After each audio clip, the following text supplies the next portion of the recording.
Hello guys. तो आज के इस वीडियो में हम लोग एमएस पावर पॉइंट में स्लाइड शो मेन्यू सीखने वाले हैं और बाकी पीछे की सारी मेन्यू की वीडियोस आपको चैनल पे मिल जाएगी जहां से भी आप वॉच कर सकते हैं। तो चलिए आज के इस वीडियो को शुरू करते हैं। हेलो गाइस, मेरा नाम देवेंद्र कुमार और हमेशा की तरह आज के इस वीडियो में आपका स्वागत है। तो जब आप स्लाइड शो मेन्यू में आएंगे तो आपको यहाँ पे बहुत सारे ऑप्शन देखने के लिए मिलेंगे जिसका आप यूज कर सकते हैं। और यूज कैसे करना है ये जो हम लोग आज के इस वीडियो में कंप्लीट सीखने वाले हैं। तो सबसे पहला ऑप्शन है वो है आपका फ्रॉम बिगिनिंग। अब ये फ्रॉम बिगिनिंग क्या होती है, और सबसे पहले ये जो हम आपको बता चुके हैं ऑलरेडी कि पावर पॉइंट का इस्तेमाल स्लाइड शो बनाने के लिए होता है, मतलब प्रेजेंटेशन, जिसको आप एनिमेशन भी बोल सकते हैं। तो अगर आप वैसा एनिमेशन क्रिएट कर चुके हैं तो आप उसको ओपन कर सकते हैं, नहीं तो आपको यहाँ पे स्टार्ट पे क्लिक कर कर न्यू पे क्लिक करना है और यहाँ से आपको इंस्टॉल ए टेम्पलेट यूज करना है। क्लियर? जो कि कंपनी के द्वारा प्रोवाइड की जाती है। जब आप इंस्टॉल टेम्पलेट पे क्लिक करेंगे तो उसके बाद आपको एक ऑप्शन मिलेगी, आपको यहाँ पे company photo album quiz show. तो आपको यहाँ से अभी हम लोग जो यूज करने वाले हैं वो है आपका क्विज शो। क्विज शो पे क्लिक करने के बाद आपको यहाँ पे क्रिएट पे क्लिक कर देना है। क्लियर? चलिए, सो ये एनिमेशन आपको यहाँ पे ओपन हो जाएगी। अब हम लोग जब फ्रॉम बिगिनिंग पे क्लिक करेंगे तो बिगिनिंग का मतलब होता है स्टार्ट। आपका जो ये स्लाइड शो है वो स्टार्ट होगी, आपको प्ले कर कर दिखाया जाएगा कि आपका जो एनिमेशन है वो कैसा बना है। तो आपको क्या करना है, फ्रॉम बिगिनिंग पे क्लिक करना है। तो आपका जो स्लाइड है वो स्टार्टिंग से प्ले होगी, मतलब पहला स्लाइड से। तो हम यहाँ पे फ्रॉम बिगिनिंग पे क्लिक किए तो अब आप देखेंगे आपका जो स्लाइड शो है फुल स्क्रीन हो गई है। लेकिन अगला स्लाइड तभी आएगा जब आप माउस का बटन क्लिक करेंगे। क्लियर? माउस का बटन फिर से क्लिक किए, अगला आ रही है। सो इस तरह से आपका क्वेश्चन तैयार किया गया है। जैसे यहाँ पे क्वेश्चन था द सन इज स्टार और answer true. Clear? Next question, what is the name of our Galaxy.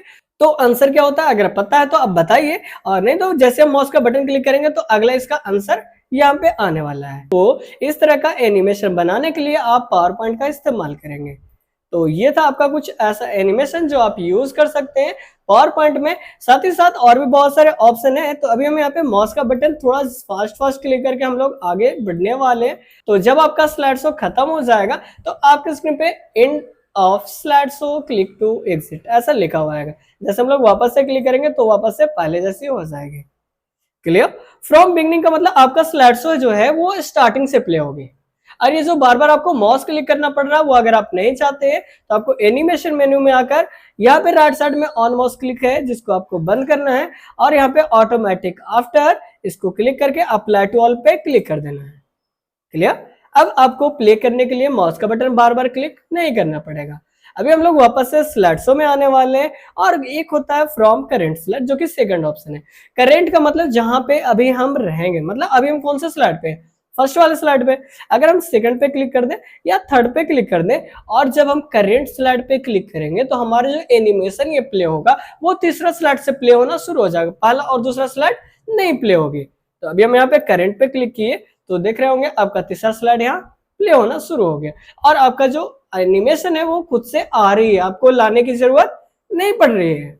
सो इस तरह से आप एनिमेशन में आप एक फ्रॉम बिगिनिंग और फ्रॉम करेंट स्लाइड का यूज कर सकते हैं। अभी हम लोग यहाँ पे वापस से माउस का बटन क्लिक किए और ये दोनों ऑप्शन आपको समझ में आ गई होगी। अगला जो हम लोग ऑप्शन यूज करने वाले हैं वो आपका कस्टम स्लाइड शो। कस्टम का मतलब खुद से आपको तैयार करना है कि हमको ये वाली स्लाइड, ये वाली स्लाइड और ये वाली स्लाइड देखनी है। क्लियर?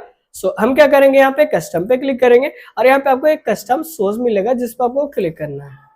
जब आप कस्टम शो पे क्लिक करेंगे तो आपके सामने एक छोटी सी बॉक्स ओपन होगी और यहाँ पे आपको न्यू पे क्लिक करना है। मतलब हम यहाँ पे एक नया कस्टम शो बनाएंगे जिसमें हमको केवल 3 या 4 स्लाइड ही देखना है जो। तो आपको न्यू पे क्लिक करेंगे तो आपके कंप्यूटर में यहाँ पे स्क्रीन पे जितनी भी स्लाइड है वो सारा आपको दिखाया जा रहा है।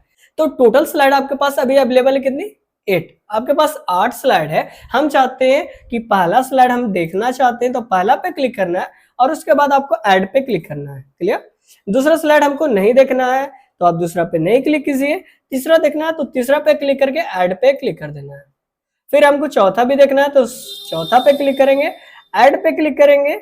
छठा नहीं देखना है, सतमा अब देखना है तो सतमा पे क्लिक करके ऐड पे क्लिक कर देंगे। इसके बाद आपको और स्लाइड नहीं देखनी है तो अब आप ओके करेंगे। क्लियर? मतलब हमको कौन सा देखना है, 1 2 3 4, केवल 4 ही स्लाइड देखनी है। उसके बाद आपको ओके करना है। सो आपका स्लाइड शो कंप्लीट हो चुका है कस्टम। अब यहाँ पे आपको केवल शो पे क्लिक करना है। जैसे आप शो पे क्लिक करेंगे तो केवल आपको वही स्लाइड दिखाई जाएगी जो आप वहां पे चूज किए थे। तो हम यहाँ पे शो पे क्लिक किए, अब आपका एनिमेशन वही दिख रहा है यहाँ पे जो आप वहां पे चूज किए थे। क्लियर? सो इस तरह से आप कस्टम का इस्तेमाल कर सकते हैं। कस्टम के बाद अगला जो हम लोग यूज करने वाले हैं वो है आपका सेटअप स्लाइड शो। अब ये सेटअप स्लाइड शो क्या होता है, जैसे अभी जो हमारी स्लाइड शो है क्या हो रही है, सारी प्ले हो रही थी, लेकिन अगर आप सेटअप स्लाइड शो में जाए और यहाँ पे बहुत सारे ऑप्शन है, फिलहाल अभी यहाँ पे शो स्लाइड दिख रही है, मतलब ऑल किया हुआ है। क्लियर है ना? सो अगर आपको सारा स्लाइड देखना है तो ऑल रखेंगे, लेकिन अगर हमको चाहते नहीं, हमको केवल 4 से देखना, मतलब 4 से स्लाइड स्टार्ट होगी और कहां तक प्ले होगी, 8 नंबर तक। क्लियर? अगर हम चाहते नहीं 4 से स्टार्ट हो और 7 तक प्ले हो तो 7 कर लेंगे। क्लियर है? चलिए, और एक आपका कस्टम शो जो कि हम लोग अभी क्रिएट किए हुए वो तो आपको याद ही है ना। सो अभी हम यहाँ पे फ्रॉम कर चुके हैं और जब ओके कर देंगे तो अब आप जब फ्रॉम बिगिनिंग पे क्लिक करेंगे तो आपका केवल वही स्लाइड प्ले होगी जो आप सेट किए थे, मतलब 4 से स्टार्ट होगी और 7 पे जाके खत्म हो जाएगी। फ्रॉम बिगिनिंग पे क्लिक किए, ये आपका 4 नंबर स्लाइड जो कि स्टार्ट हुआ, उसके बाद 5, उसके बाद अगला 6 और उसके बाद एक और लास्ट प्ले होगी वो है आपका 7। क्लियर? सो 7 पे आपका लास्ट हो जाएगा। तो इस तरह से भी आप स्लाइड शो को चेकआउट कर सकते हैं। तो आई थिंक आपको ये भी समझ में आ गया होगा सेटअप स्लाइड शो। उसके बाद अगला जो ऑप्शन है सेटअप स्लाइड शो में, अभी हम लोग यहाँ पे वापस से ऑल पे क्लिक कर दें ताकि आपको प्रॉब्लम ना हो। ऑल पे क्लिक करने के बाद आपको ओके पे क्लिक कर देना है। सो इसके बाद अगला जो हम लोग ऑप्शन यूज करने वाले हैं वो है आपका हाइड स्लाइड। जैसे अभी हम लोग एक कस्टम में जाकर खुद से क्रिएट किए थे कि हमको ये स्लाइड देखना है, ये स्लाइड देखना और एक ये स्लाइड देखना है। क्लियर? अब वही काम आपका हाइड वाली काम करने वाली है। जब आप हाइड कर देंगे किसी स्लाइड को तो वो जब आप प्रीव्यू में जाएंगे, मतलब स्टार्ट करेंगे एनिमेशन को, तो वो वाली स्लाइड आपके स्क्रीन पे नहीं दिखाया जाएगा। जैसे अगर हम इस स्लाइड को हाइड कर दें, सेकंड नंबर को, तो हाइड हो चुकी है। क्लियर? हाइड करने के बाद उसकी जो कलर है वो कम हो जाती है। थर्ड स्लाइड को भी हाइड करना है, क्लिक करने के बाद हाइड कर देंगे। फर्स्ट को भी हाइड करना है, हाइड कर दें।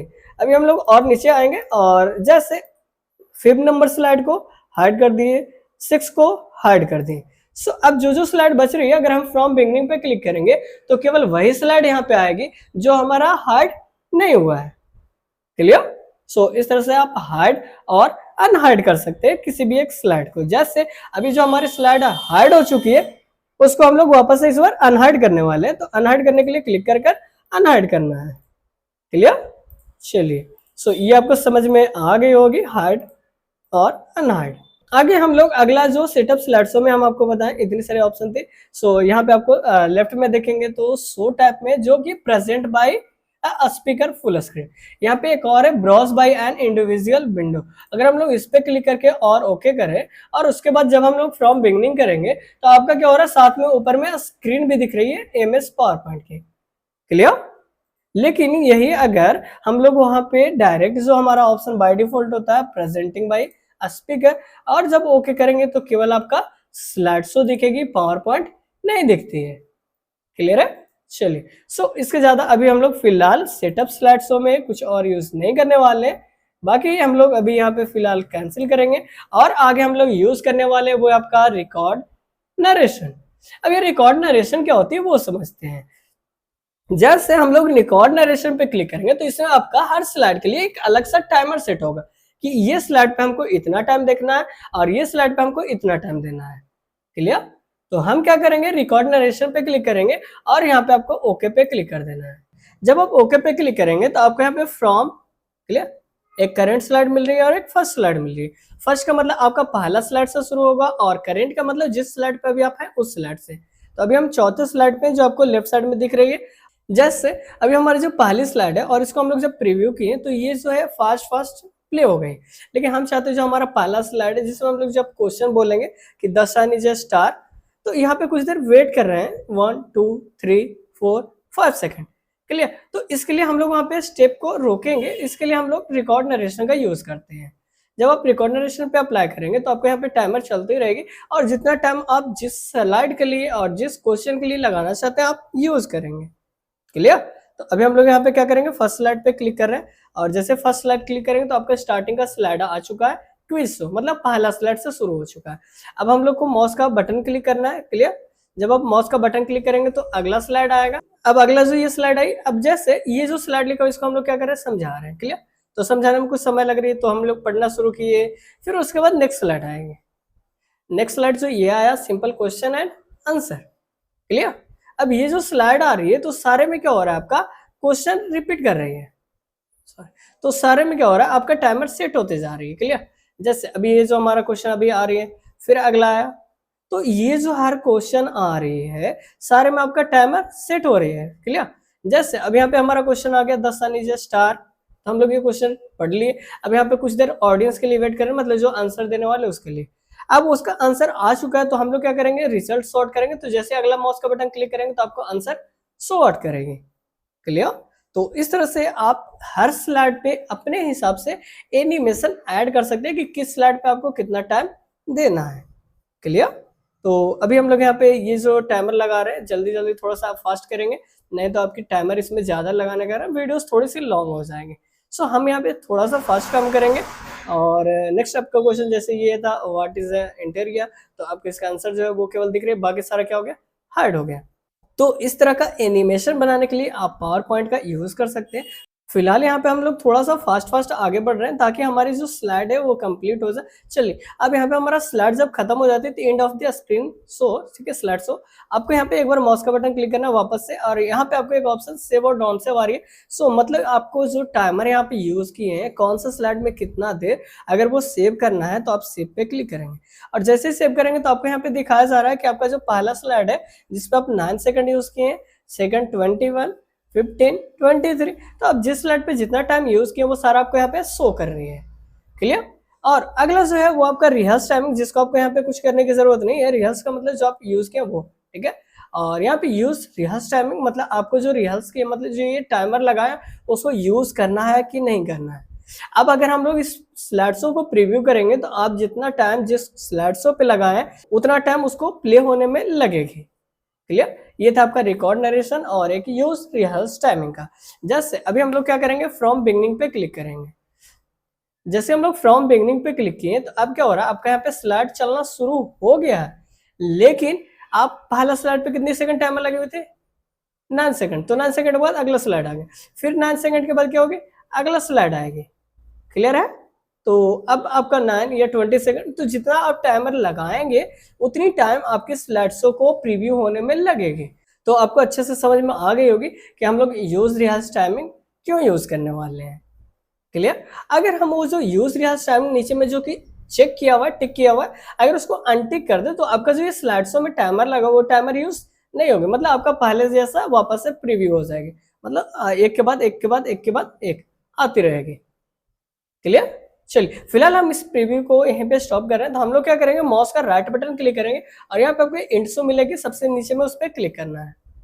सो ये था आपका रिकॉर्ड नरेशन और यूज रिहर्स टाइमिंग। उसके बाद लास्ट एक और ऑप्शन हम लोग जो यूज करने वाले हैं वो है आपका रेजुलेशन। रेजुलेशन का मतलब आपका स्क्रीन का साइज जो आपके लैपटॉप के स्क्रीन और कंप्यूटर के स्क्रीन के हिसाब से सेट किया हुआ रहता है। उसके बाद अगर हम यहाँ पे यूज करेंट रेजुलेशन पे क्लिक करेंगे तो आपको यहाँ पे नीचे सबसे नीचे देख रहे होंगे बाय डिफॉल्ट जो यूज करेंट रेजुलेशन, करेंट का मतलब जो आपके स्क्रीन के लिए परफेक्ट है वो अभी यूज हो रही है। अगर आप यहाँ से चेंज करेंगे तो आपका स्क्रीन का साइज थोड़ा सा डिफरेंट हो जाएगी, क्लियर। तो अभी हम लोग चाहें तो यहाँ पे एक और ऑप्शन यूज प्रेजेंट व्यूअर, अगर हम इस पे क्लिक करेंगे तो आपका स्क्रीन चेक कर भी बताएगी कि आपके स्क्रीन के लिए कौन सा रेजुलेशन बेटर है। तो हम लोग यहाँ पे जैसे क्लिक किए तो अब आप यहाँ पे देखेंगे कि डिस्प्ले का रेजुलेशन कितना है, 1366x768, क्लियर। चलिए अभी हम लोग फिलहाल इसको बंद कर रहे हैं, जो रिकमेंडेड है आपके स्क्रीन की साइज के लिए, क्लियर। सो इस तरह से आप पावर पॉइंट में स्लाइड शो मेन्यू को यूज कर सकते हैं। तो आशा करता हूँ कि आपको सारी टूल समझ में आ गई होगी, और अगर सारा टूल समझ में आ गया है तो नेक्स्ट पार्ट आपकी रिव्यू की जो कि जल्दी आने वाली है। और अगर वीडियो पसंद आया हो तो वीडियो को लाइक करके चैनल को सब्सक्राइब कर लीजिए। मिलते हैं नेक्स्ट पार्ट में, तब तक के लिए जय हिंद, वंदे मातरम।